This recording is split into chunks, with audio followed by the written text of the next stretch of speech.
Good morning, good afternoon, and good evening. When you're tuned in, you're with Lady Business and Give It to the People Radio, where you're going to get enlightened, enhanced, empowered, and enriched. Make sure that you always tune in to Give It to the People Radio. Hello, hello, hello, hello, hello. Hey, beautiful people. I just want to tell you, have a great life, okay? Life. Like just in general. So tonight we're here. I'm Chisa Penix Brown. We're going to be doing Give It to the People Live. And with Give It to the People Live, we always make sure we give you all of the great things. We bring on some of the best people because that's what you want to see. And so I always look for people who are out in these good streets, who are doing some great things. And we just had our latest edition of the Give It to the People magazine come out this week. So on International Women's Day, which was really, really late, but we made it before the end of the day, we went ahead and we dropped the new spring edition. And so one of the people that we're going to have on this evening is really, really marvelous. And she is somebody that I consider kind of like a little sister, because she's dope. And the things that I love about people is when I can always see their growth, when I can see them manifesting the things that they said that they wanted to do, like that's the actual ultimate. And so, you know, when you look at some people, you can see that they have such potential. This young lady that's going to be on this evening, Jaél of the Diary 5140, is that exact type of person. So I look for just all different kinds of people when we talk about doing Give It to the People, but I usually focus on women and Black-owned businesses. And so we've been doing Give It to the People now for a little bit over a year or so. Ooh, might even be longer than that, right? I need to go check and see what the first date was that we did live. And we used to do them inside of the studio at Podbiz Studios. Since COVID came through and crushed all of the buildings, we had to make some adjustments. And so we have now closed our original studio that we had, but we do everything virtually now. And so that does make it a little bit easier in some respects. I do miss some of that human contact, but guess what? Now we can interview people from anywhere in the world and they don't necessarily have to come to the studio. So that makes it really awesome when we're looking at the ability to be able to touch more people. We always did it live, but we used to do it on Facebook. So now we bring it over here and bring our talents to Instagram. And we do everything over here on Instagram now. We might change that a little bit later, but for the time being, we're still over here on Instagram. I just like the connectivity that's on Instagram, and there's always somebody new that pops in when we jump over here on this platform. So what we're doing tonight is highlighting one of the people who was a contributor inside of the latest edition of the magazine. But outside of her contributing from what she put in the magazine, I get like life just watching her post on a daily basis because she has got to be one of the most creative people. And I need to ask her so many questions because there's so many things that she's done in her post that just make me say, okay, well, how did you do that? Or wow, the fact that you did that and that you have this set up, it looks really great. So she is very much into like her visual imaging, being a Black creative, being a Black woman in a fashion space and making her clothes. And, you know, for me, I think that that's an inspirational thing because of the fact that I used to sew back in my day. Now, let me tell you why. And you may be this kind of person too. I never like to see people with what I had on. That was one of my pet peeves, I swear. And so now social media has changed into oh girl, you got that? Where'd you get it from? Let me go buy the same thing. I hated that when I was growing up. So I never liked to have the same thing that somebody, you know, had on then. Now, I've evolved, of course. And so now I can have on the same thing, but guess what? The other person will never, bitch could never rock it like me. And I don't care how big or how small or in between or whatever you are. I just think about having your own sense of style. And that to me is an important factor when we talk about being able to be in the space of business, right? So, yeah, so I'm just waiting for her to jump on, all right, because I'm not seeing it yet, but I'm going to go ahead and I'm going to put it up here so that this way she can jump on and get on in here with us. And Captain, all right, so I sent out the invite, so she should be joining us soon, but you never know. Listen, I have had the most technical difficulties in this year, so I'm sitting up here like, just in case if a person's a little bit late, I talk a lot, you know, I'm not a player, but I talk a lot. So I can go ahead and jump in and I can interject. But let me tell you about the Give It to the People magazine. So the magazine started last year because my husband and I were I don't know if we were bored per se, but we were just talking about some ideas and some concepts. And I was just like, one thing people say about us is we always have a dope playlist, right? So it kind of started from there, because when we did our first episode of Give It to the People Live, we told everybody to kind of have a playlist. Now, the ladies, okay, we had our playlist together. The gentlemen didn't really have their playlist together, but they were thinking about what they wanted to do and what they had on their playlist. Now, you know me, I had mine in my phone. So we were just talking about like our top songs, and that's how we started it off. So when we started it, the big thing right there was the music was one thing that we realized with our relationship that helped us to be together, but also helped us to know each other, if that makes sense to you, right? And so anybody that's out there that's like me, you have a mood when it comes to music. You have, hey girl, you have a vibe when it comes to music. You can get energy when it comes to music. You can also remember where you were and what you were doing, you know what I'm saying, by that. Now, me, if I can hear a song, I know where I was. I don't necessarily know what year it is, but my husband can hear a song and he's just like, that was 93 and I was doing such and such. And I'm just like, first of all, you and these circa, he will know a day. So it started off with us like going from the perspective of being able to put the music list together. And I was like, okay, well, when we put our list together, it'd be dope if other people saw them. So what we started out doing was Corona content, and we put our lists out and we would share our little lists, online, so people could click and then they could come into, understanding the kind of music that we like. So whenever we do parties or get-togethers or shindigs, or now charcuterie hoe, because she comes out, honey, on a regular basis, and we're doing our little cooking, I need a playlist to go with that. So when we did the playlist, right, that's how the magazine started, because it was like, that's a way to not be so intrusive into your life, but to be able to tell people who you are as an individual, right? So we did that and we put our playlist together. And I was like, well, we can't just give people playlists. Like, now we got to go to the next level. So let me tell you the next level. If you see on here, Still Shots Photography is on here. She took it to the next level. She did the first photo shoot that we had from when we got married. So in that time frame, that was 11 years. He had never done another photo shoot. So we put the photo shoot together, and then we were like, well, we got to show these photos to somebody, right? So then that's how the magazine started. So then we progressed, right? We put the magazine out. It did well. People liked it. They were like, oh, wow, y'all look good. Black couple, black love, all of that. And then I was just like, for this next issue, I'm not trying to say that it can't just be about us again. And I'm not saying we're not interesting enough, right? But I thought, well, why can't we get some contributors in here? Why can't we get some more people in here who are on some good stuff, who the same concept that we had for the live show, we could go ahead and we could then have people contribute that were great in business and that had something to say. And it didn't have to be that you were in business per se, but I did pick, everybody that I picked was in business, because I felt like they all had a voice. And I feel like we are underappreciated as Black women, Black people in general, when it comes to people wanting to give us a chance to be in publications, but also to be able to have our voices heard. Like, that was the whole thing, right? So I just went ahead and sent some messages, and I was like, okay, well, do you want to write an article? It was that simple. But I knew everybody that I sent something to would be really, really awesome, because I knew that they had a great perspective. So in doing that, then that's how Paris Jael was one of the people that was in here, right? So she's having some issues because I saw it wouldn't let her join. So I don't know what's going on. And I know it could be the same thing that happened last week, where the people didn't have the Instagram updated and they got to go out. Oh, there she goes. Hey, girl. All right, now I see her in here. Come on, let's do that. We got the invite going. So now I just need to see you pop up in the room, and then we can go ahead. It keeps saying she's unable to join, but she's in there. Okay, there we go. Let's try that. Now she should be able to come up in the room. And she already told me she's got colors going on because she knows I'm a colorful girl. So I'm super excited to see what she's going to bring up in here into the, come on, boo. Look, you got me in her life. Look, I know. That's why I said, look, personal, bring out.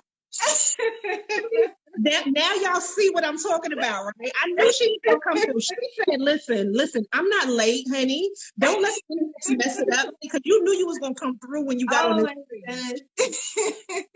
It was all types of stuff was happening. You know how it goes. Like, it was a mess. I know. And that's why when I saw that happening after what happened last week, I already knew that it was some technical difficulties. So what I did was I just really introduced them and I told them, how we started the magazine. And then you popped in right at the right time where I just was telling them, the thing about it is choosing people that had a voice and choosing people that were creative. And I have seen you grow over the years and clearly they can see the creativity that's going on here, right? Now, I'm going to tell y'all, listen, I am a little biased. I love a pretty chocolate girl, I swear. And when the first time I saw her, I was like, she is gorgeous, right? Come on, little chocolate face. Okay, so tell them a little bit about your story so that this way they can get to understand who Paris Jael is. Okay, hi guys, I'm Paris Jaél. I am the Chief Creative Director, Curator, Designer, and Stylist behind the Diary 5140. The Diary 5140 is an artistic project I started to inspire and share my journey and the journey of artists while accomplishing their goals. So my medium for that is fashion and the arts. So that's why there's always a look, because we need looks to tell our stories. So that's what I do. But I just let my life and the interactions that I come into with other people just help to tell a story. And that's really what I do.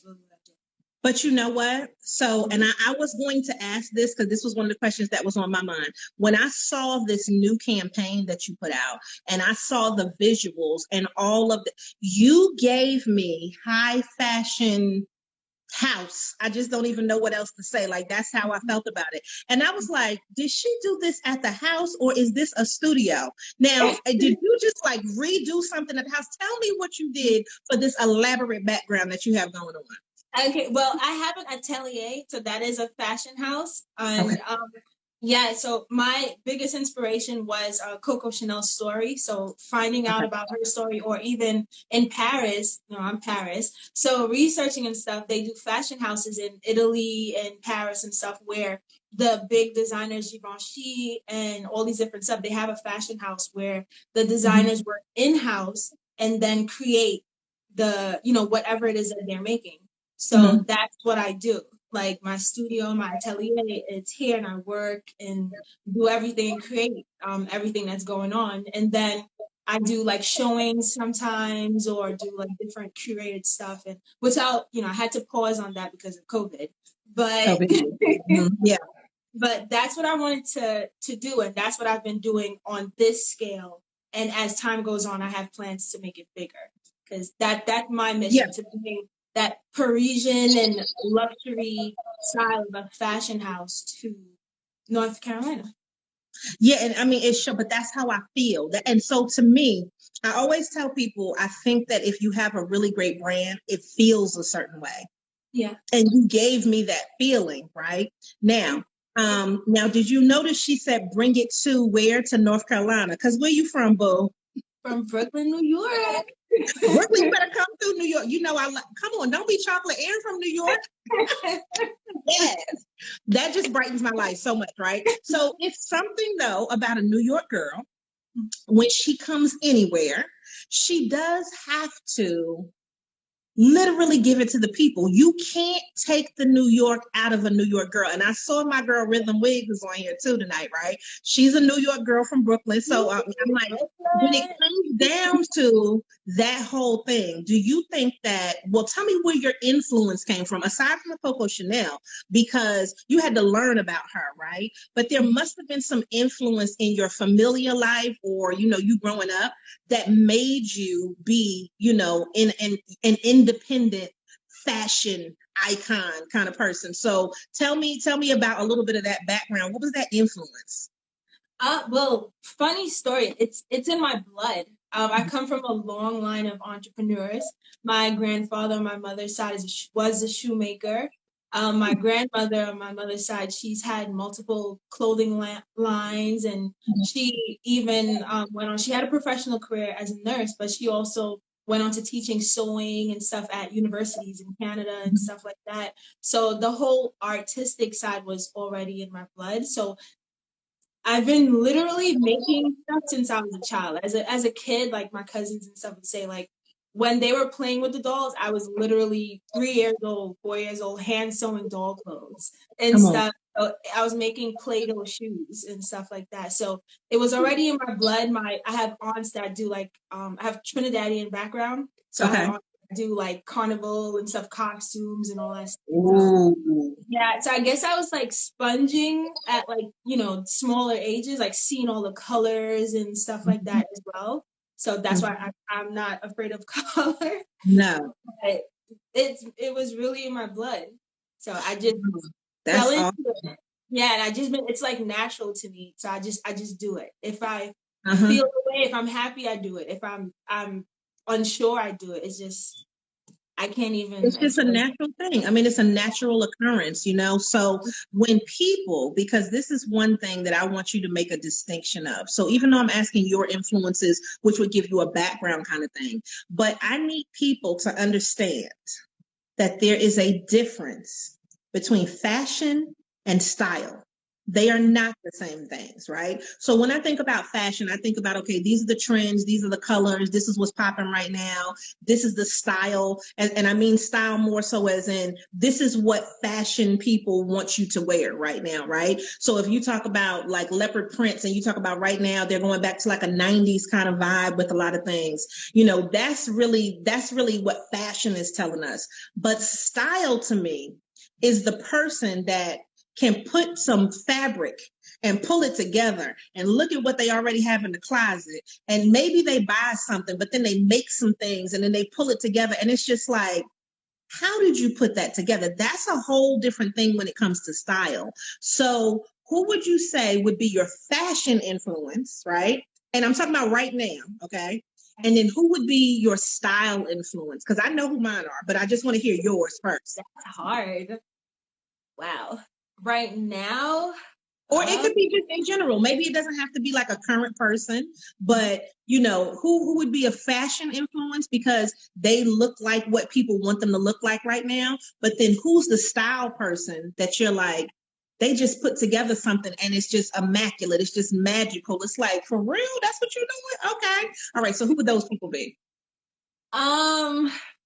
that's really hard.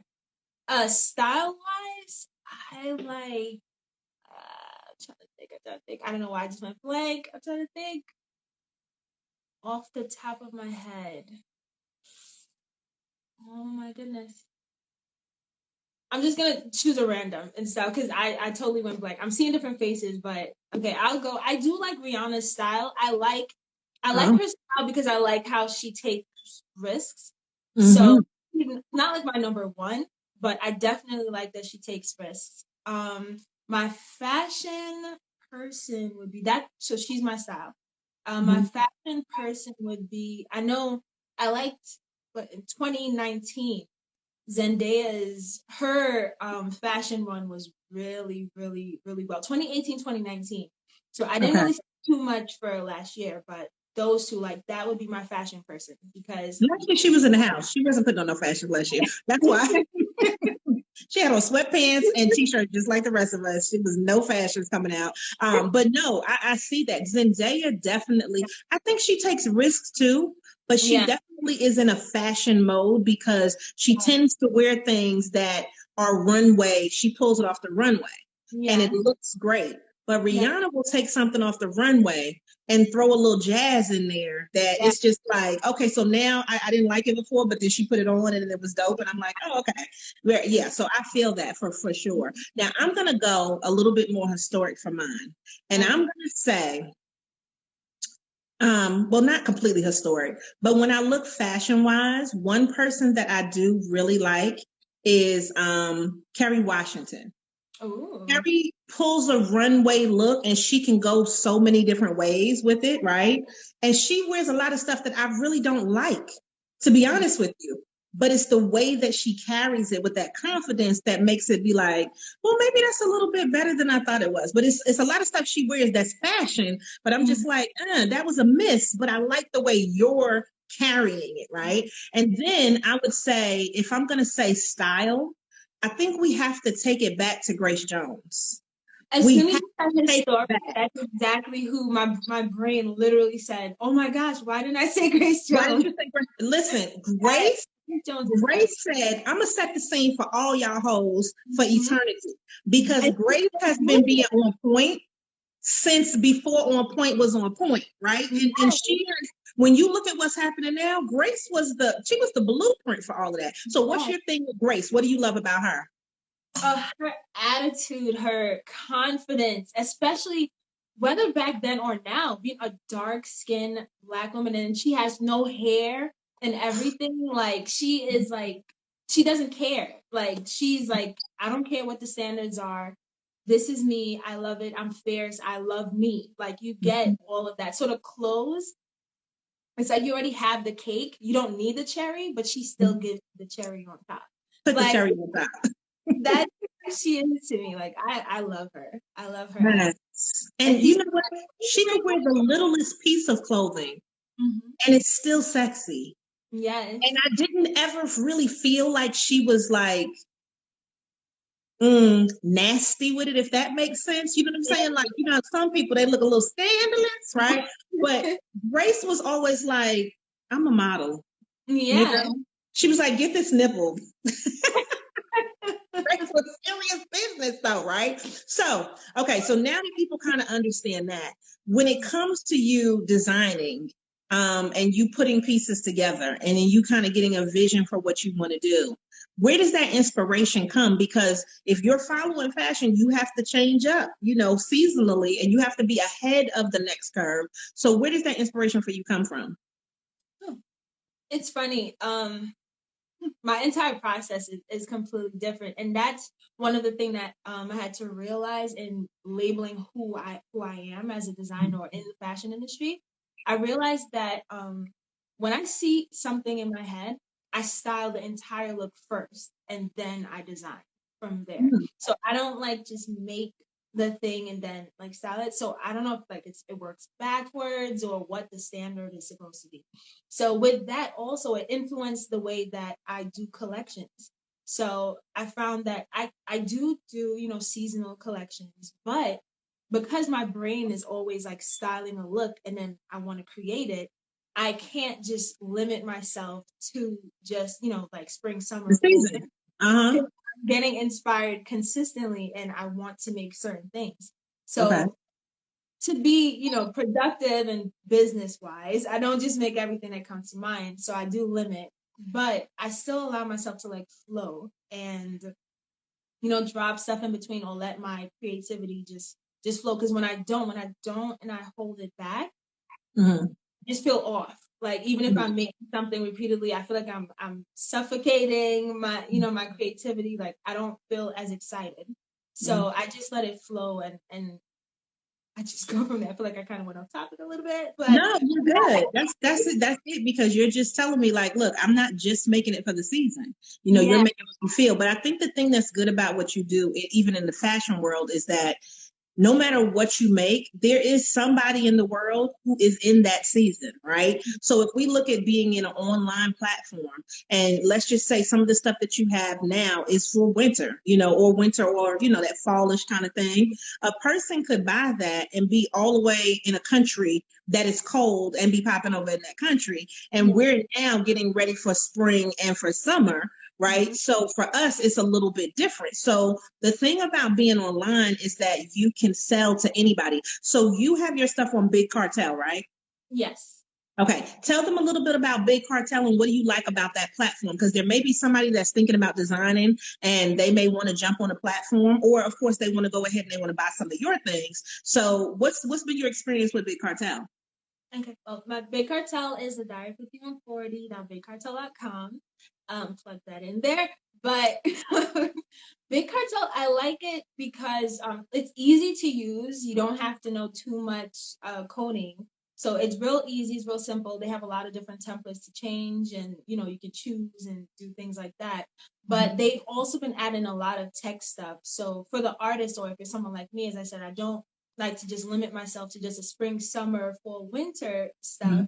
But I do subscription boxes as well to help people that I can always style them You know, And I'm ready to talk about that, but you jumped into it. So go ahead and keep going. I'm going to ask you some questions about that. so I can always like style people and keep my creativity going. And for people that want to support an artist, that is like starting or doing new things, or just, for them to keep expressing their creativity, they do have a description. With the subscriptions, you can either like donate towards helping someone, or you can, if it's a business like mine, you can give people a subscription box that they're always, like helping, but then you're also getting to help them dress them or give them a product. It doesn't have to be just clothes. You can do, lotions or whatever it is you want to do with your subscription Mm-hmm. box. And you're also, letting your creativity go. So I love the subscription data that they added. I love how easy it is to use and add on so many different things. And they also have that you can use different payment options. You can use Apple Pay, you can use Google Pay, you can use all these different stuff. And even incorporated now that you can tag your business to Instagram. So Instagram you can start now shopping off of Instagram, which is amazing. So Yeah, I it is. It is. And I mean, that's one of the reasons why I always like to see what people are using, because there are so many different tools. And with me teaching all the time, I'm not using everything every day. You know what I mean? So if I have wherever my stuff is at, then that's where my stuff is at. So I may not use every individual thing, but I see how other people do. And I always like to get their impression about, like, what do they think about this platform? Because it's a reason that you chose it. And I think when these companies are really understanding how business is working, the idea and the concept of a subscription box model has been out there for a long time. But I don't think for the average African American, and I don't really like that term anyway, so I'm just going to say Black. I don't know why that little PC part just came in. The Black people, I don't think that for a good majority of us that we were necessarily utilizing the idea and the concept of a subscription-based model in our businesses for the most part. So you being able to have that ability, what that does is that brings in recurring revenue, because people are consistently coming back on a monthly basis. Now, I've bought subscription boxes from several companies. Some of it was just to see how they did their packaging. Some of it was because I love the product. Others, I just was being nosy just to see what the quality was. I'm just going to be honest, right? And some may have been competitive products because I want to see what other people are putting out there and then make a decision on what I can do for my business, right? And so, even when you talk about, for me, we're more membership based, and that's just the way that we do things. So, we've been talking about possibly putting in a subscription type of thing into the business, because I think it's just really good business practice. So with that, and us talking about everything that happened in 2020, did you have any issues, right? As far as being able to grow the business, sustain the business, or anything, because 2020 was so crazy. And I know you couldn't let people come, to the atelier or anything like that because COVID. But did you have anything else that you had to kind of get over because of COVID? Shipping and handling from my manufacturers was the absolute worst. Oh, Most of, well, 99% of my manufacturers are in California. The other one is in New York. And they were the first two places to shut down. yep. So I had I had a certain amount of fabric with me, but the bulk of my fabrics were still there. And I couldn't really fully do my spring summer line because with them being shut down, they couldn't send it out. And then when they were starting to work in a small amount, it was going to take 3 months for the fabric to get to me with the fastest shipping. So I'm like, what am I supposed to do here? So that really took a toll because I already had samples made. I already had all the things, photo shoots done and all this stuff. So it was like, well, how can I pivot? And then, you're trying to hold on to your resources because we don't know what's happening with COVID. And then possibly going to have to buy new fabric from some random place and try to make samples so that I could, make new product. It was a mess. Oh, man. The handling part was terrible. And then I also had some people, when I did mail things out, the stuff was getting lost in the mail, and it was yeah. So I feel like that was the biggest challenge for me was the closing down of my manufacturers and stuff, and the shipping and handling part. that definitely took a toll on the business for sure. But you were one of the first people that I saw. Now, let me say this because you need to let me get the tambourine back out. Tammy, come on out here, girl. All right. You were one of the first people that I saw, Black owned, woman owned, and in North Carolina also, that was putting out masks. But not only were you putting out masks, you were also donating masks if a person bought a mask. Yeah. And so that social good part of it, I didn't see that many. I don't even think I even saw any companies doing that. There may have been some, and I just may not know about it. But from a small business perspective, that was something that I thought was really amazing. So can you talk a little bit about that, about how not only did you supply people just that needed stuff, but then you also, there were people in need, right? So I think that's a whole different thing. Like I needed a mask because I had to go out in public for certain things, but then there were people in need who may not have been able to afford, and then you were able to do that. So can you talk about even what sparked that idea? Okay. Well, God is very interesting. But the month before, not even a full month, it was like February 20th or 22nd, I did a music video shoot for an artist. And for two of the looks, I incorporated face masks. So this is like 2 weeks before COVID and everything The shut down. shutdown. Yeah. Wow. So I already knew the material that would be the most safe and stuff for all of that stuff. I knew how to sew it because I already used it in the music video that we shot at that time. So fast forward now, COVID comes. I'm like, oh my gosh, I have to go to the store and get this material and such. So when I went, I was able to obtain like a good amount. And then I have a big heart. Sometimes it's good for certain things, but sometimes it can backfire. So my instant thought was, if I know this product that would help people, can I help them and such, So yes, money, we all need money's a tool to help us survive. But my instant thought was, if I have something, like I have to put it out there and stuff to help, So that was like the smartest thing for me to do. Like I like I had to jump in and help and use that knowledge that I had, but also like just I'm getting kind of emotional about it, but No, that's I mean, really see, you can way. see the heart in that. You can see it and you can hear it because, like I said, she was the only one that I really saw that really jumped on it. And then I was like, okay, well, I'm gonna need some masks, and I need colors. So and then we did a live stream video together, and we went ahead and we posted that video. And listen, I was rocking because hold on, not only this is letting you know about the designer side. Not only did she bring a mask, honey, she brought me glasses to match, and then she brought me a hat that matched the mask. I was sharp, honey, and that's why I told them quarantine, but make it fashion. Yes. So that was the whole thing. Then after that, I saw everybody using, because you were one of the first people that I saw using African print fabric. You were using medical grade fabric so that this way you could breathe. It was breathable. And yours was different the way that it adjusted over the ears and everything. So for me, it was just a very comfortable thing.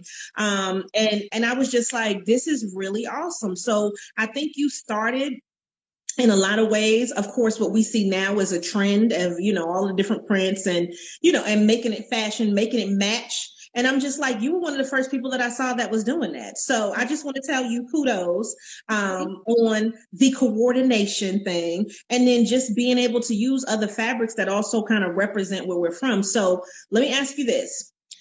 Trinidadian background, right? How much of an influence do you think that Trinidadian background specifically brings into what we see? Because right now I see a whole little Trinidadian like island kind of thing going on.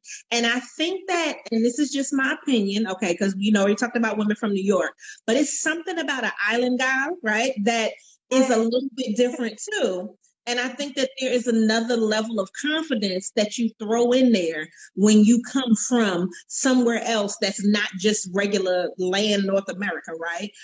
So what did that Trinidadian influence do for what you do inside of your art and your fashion?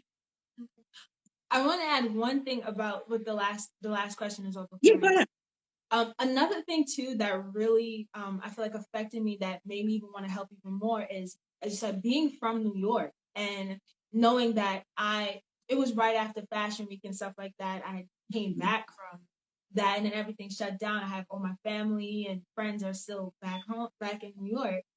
And I feel like that also played a role, also, me wanting to help and stuff, because I knew people on the front lines and I knew people, were being touched and stuff by this. So I feel like that also played a role in wanting to help, because what could you do? I'm, a little bit safer in North Carolina, but my heart is home. So how do I get them out? So that, I went that. But as far as my background, the colors for sure. I'm not afraid of color at all. And I think too, having that like immigrant type story and stuff, you have like courage, because it's like to come from like one place and then come into another place, and the shock value or the learning the different way of life, the culture and stuff. I feel like you hear the different stories, but it gives you an extra courage. So even if it is, I'm trying to do platinum blonde hair or different stuff, like it's not that hard to do, but I feel like it gives you the courage to try to do different things. So yeah, and it always pops up like it's March and I have my palm leaves because I'm counting down for spring, summer, or the golds or the yellows. Like it always pops up. So colors and the courage, for sure.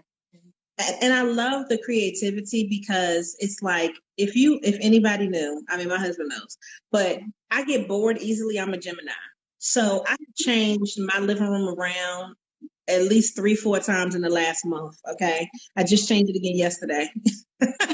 But part of that is because I think that you get energy from the space that you're in. Yes. And so with you changing your space and really making it be something that's awesome, that's a visual image, does that help give you more energy when you come home to create more things? Does it make you feel like, let me make a video today because it's already set up and all I got to do is put on a little face and then I can just go? So does that environment that you've created there give you more energy to make you want to do more things? It does, and that's exactly why I did it. I wanted it to have that. Since I'm sewing, I'm a small business, I'm sewing, I'm online, I'm doing all this different stuff. I wanted it to be like no excuse as to why I can't take a selfie, do a video, or anything. So I did stuff like in different places, at different backgrounds, or different sets, or the lighting is a certain type of way. To have like daylight in my lights and all the different stuff. So there's no excuse, so I can flow. And with me seeing all the things that I made or I put up in decoration, it does inspire me and stuff, because it's a reminder. If I have like a low day, it's like, wait, you did all of this, like you can do it, like okay. So it inspires me a lot. It definitely helps, sure. So for business owners, if they're like, oh, I got to go put up this, I got to put up that, I need my backdrop, you would just say, look, put it up. And then you could just walk on in and you have your ready-made studio. Now, you basically said, and I just want to be clear, you have different vignettes kind of set up so that this way, if you need a different background, you can go to this side of the room and you can do that. Most people don't realize when they go to photo studios, everything looks so gorgeous in the picture, but it may be this amount of space. You know what I'm saying? And I'm doing this just because we're, on a screen, but it may be this amount of space that you just see. That's where this background is. So if you're creating something like that, it doesn't have to be that you take up 10 feet of space, to go across. You can take up a small thing, which is where the actual camera is going to focus at, or where you're going to be sitting at to create that background. And then you don't have that excuse, like you said, of let me go ahead and take this, because you have to put up everything. So like, even with me, it's about to go down, because that's why I moved stuff. I bought 2 brand new backdrops, and I'm like, and this ring light that we have, she is brand new, and I love this ring light. Oh, she's like, I haven't even named her yet, but she's going to get a name soon. But I think that, one thing that people have to take into consideration is that they have to upgrade their equipment. But for you put out a post today that basically said that you are not getting rid of your Samsung for no iPhone. And I just wanted you to know I'm all the way here with you on this Samsung, because that's what I'm on right now. So I want you to speak to the person that says, oh, well, I need such fancy equipment. I need to do such and such, because I see your videos, but I know you're probably still creating a lot of your content with your phone. And I'm sure you have cameras and stuff like that too. But what are you doing that creates some of the images that you're putting out there? And I mean visual as far as the videos, and then as far as, the actual pictures, because you take your pictures in a very specific way where we're seeing pieces of things and we don't have to see the whole thing, but it's interesting when we look at it. Okay. That's a good question. I really go all on my mood. Like, I have like a ridiculous amount of pictures and videos. So some of the things I do shoot like on point and post, depending on my mood at that time when I want to post. Okay. But a lot of stuff I do have like that I just took before and I have archived. I have way too much pictures and videos. Okay. So I like that. So basically you're batching your content. You're doing a whole bunch of stuff, and then you decide on when you're going to go ahead and put it out. Yes. Because I like to be current. So it's a diary. So when I'm posting each day, like, it's my mood for that moment. So sometimes I'll even have, okay, tomorrow I'm going to post this. But if my mood, it doesn't match, then I'll pull something else that I have that's already taken, or stuff like that. And then before I used to, because I use my phone a lot more. Mm-hmm. That's what I was going to say. But I use my phone a lot more because it's faster. It's easier. Mm-hmm. I do have a professional camera, but with that, you don't have to go edit on the computer. Then I have to like transfer it, this to the next, go to the drive. It's like a lot.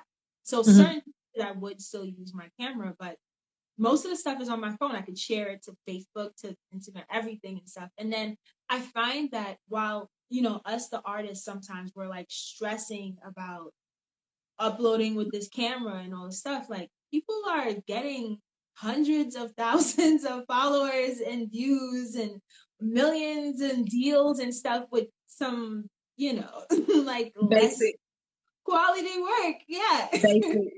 No, I feel, and you know what? I'm gonna be honest. I'm so glad you brought that up. Okay. How do I want to say this in the nicest way? I can't speak for anybody else. And I know some people will be like, oh, you're spending so much money on photos and you're doing such and such, right? Listen, I have a budget. Yeah. I don't spend outside of my budget. My brand requires grand photos. Mm-hmm. I like a look. I like a feel.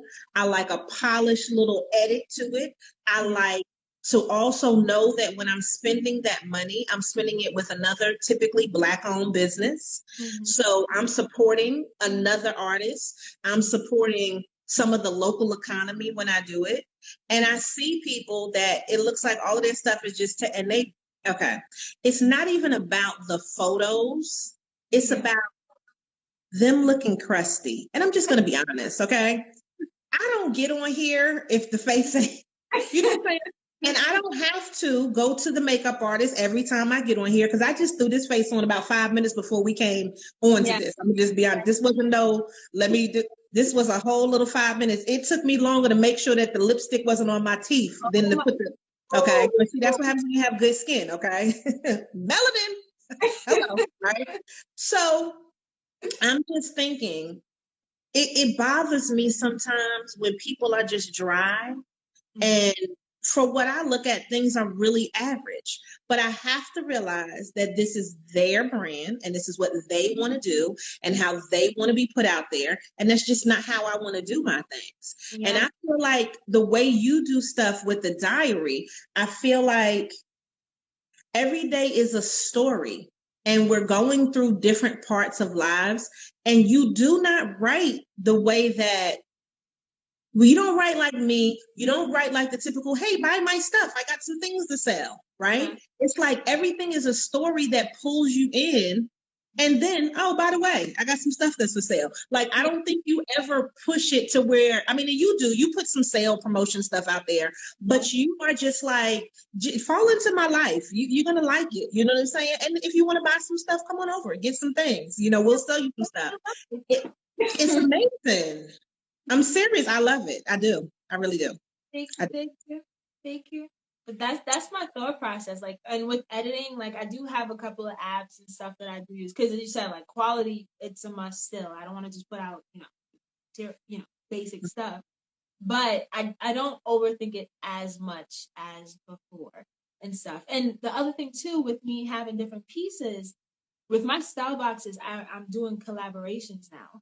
So I wanted that I'm not like limited to just being in one state. Like if I want to work with a photographer that's in Timbuktu, I wanted that if he tells me, hey, let's work, I want to do a photo shoot about cotton candy. I would make a style box for him based on things that's cotton candy related, send it to him. He can do the photo shoot in Timbuktu with his models, and we're working. So now I'm still going to get some professional pictures and stuff from that. But then I'm still also, like you said, sharing my day on another post of this is what I'm thinking about. This is what's going on, doing stuff like that. So that's my process of like videos and pictures and stuff. And No, but videos that's excellent. Huh? Videos are very big right now. So Video, listen, let me tell you something. These reels, it's not even just video, it's on Instagram anyway. It's specifically these reels. I can see a drastic difference when I post a reel and when I don't post a reel. And I didn't slack off. I just wanted to see the difference between a certain days and then what I did over the weekend and see how it was going to affect things. But what I wanted to talk to you about, because we're still talking about creativity and, and fashion, but what does a person need to do if they want to collaborate with you? Because they may say, well, look, can you style me? Can you put me something together? Or they may say, well, look, I have this concept. What do they need to do to work with you? On my website, I do have a listing that says that you can book now. So book, put in your stuff, you book me, pay there, and then I reach out to the person within 24 hours and then come up with a concept and stuff like that.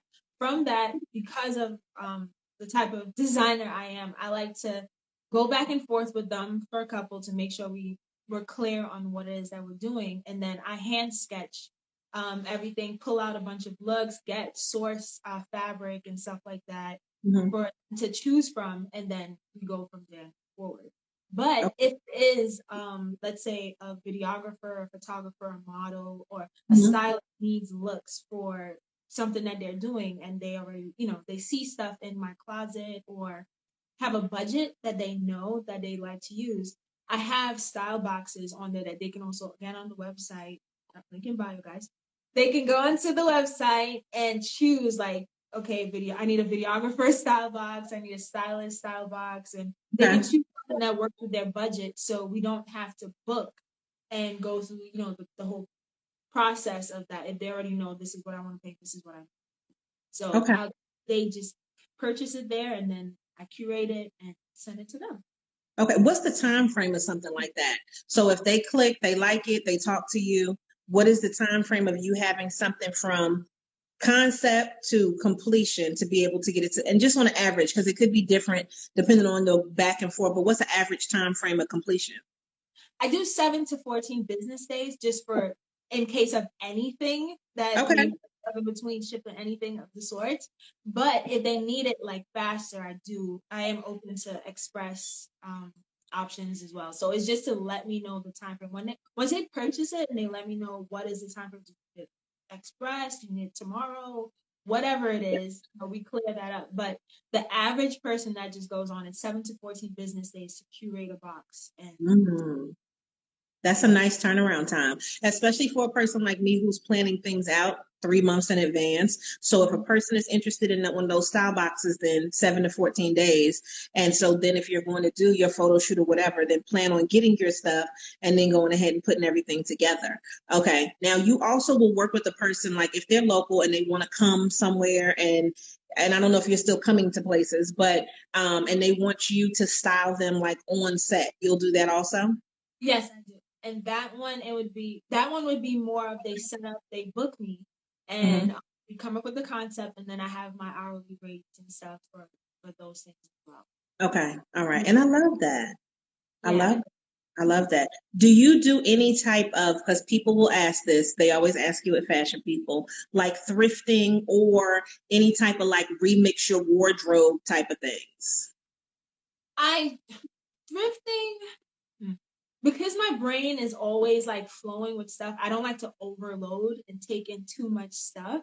So I do like thrifting, but I don't do it too often. If I do have someone that only wants me to style them, and they want me to go with them to the thrift store to pull looks for them, like I would do it because that's like the main focus. I don't have to pull too many things or create too many things. So I do stuff like that. And as far as remixing my closet, that I do a lot because like I enjoy it. It's only that one closet. I'm not seeing too many different things. And once I see a pair of jeans, I'm already thinking because my brain works like that. I'm already like, you can wear this, you can wear with that, you can wear with this. Do you mind cutting it? You can make shorts, like make fringe shorts. And then like making fringe shorts. I actually did something like that for someone in November. Okay. And some jeans and like we jeweled it and made like rips because I know how to like do like shreds and stuff. So basic pair of jeans and like just shredded up, put rips and added crystals and stuff like that. Yeah. So I all of those things. I definitely.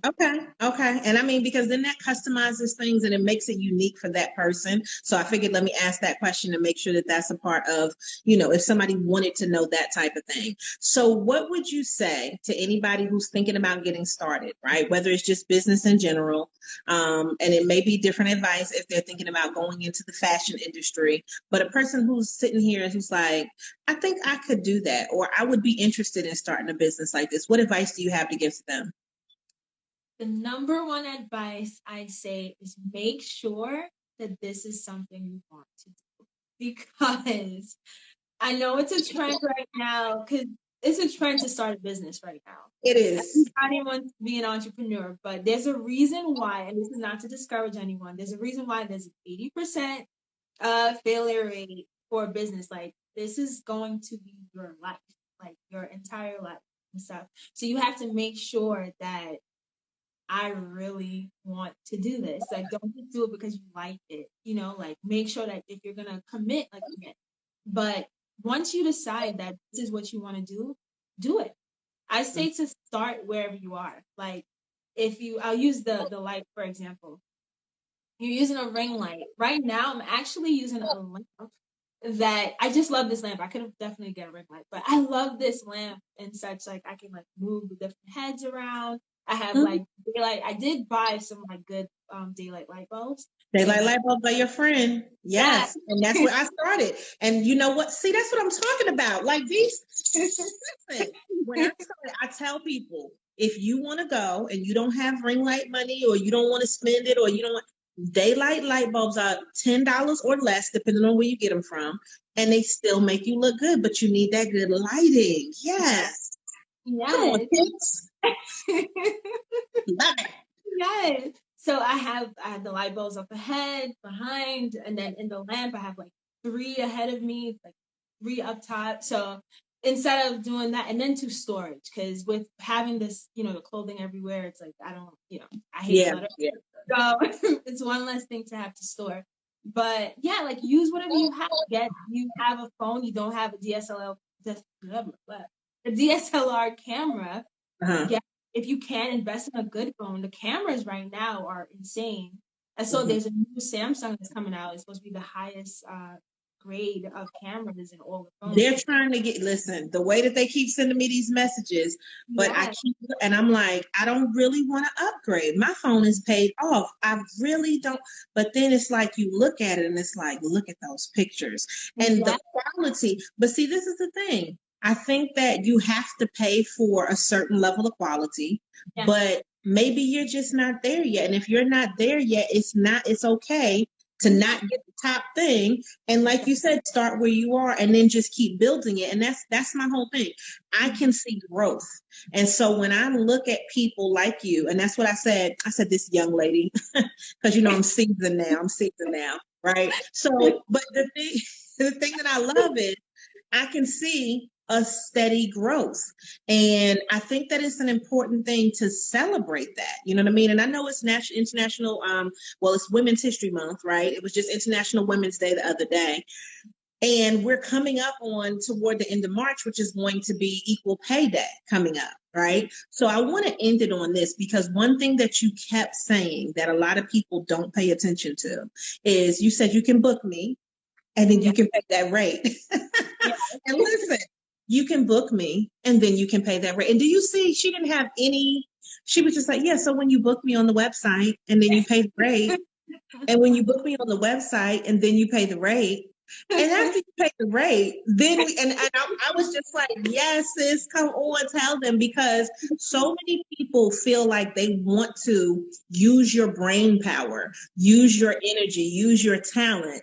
And it's just like, for me, I don't ever want to be a user. I want to be a giver. Not to say that I don't use things or people's talents, but I want to give to somebody, which is, one of the things when I asked you to write into the magazine, it was, what can you give? And what did I say to you? Blackness and whatever makes sense for you and your brand that we can give to the people. That's what I wanted as a part of it. So that right there, you can book me. And then did you have any issues coming up with saying, I want to charge for this? Because I'm sure at some point you were doing things for free, but what got you over the hump of being like, no, I need to charge because I'm worth this amount and this is what I want for my talent and my services?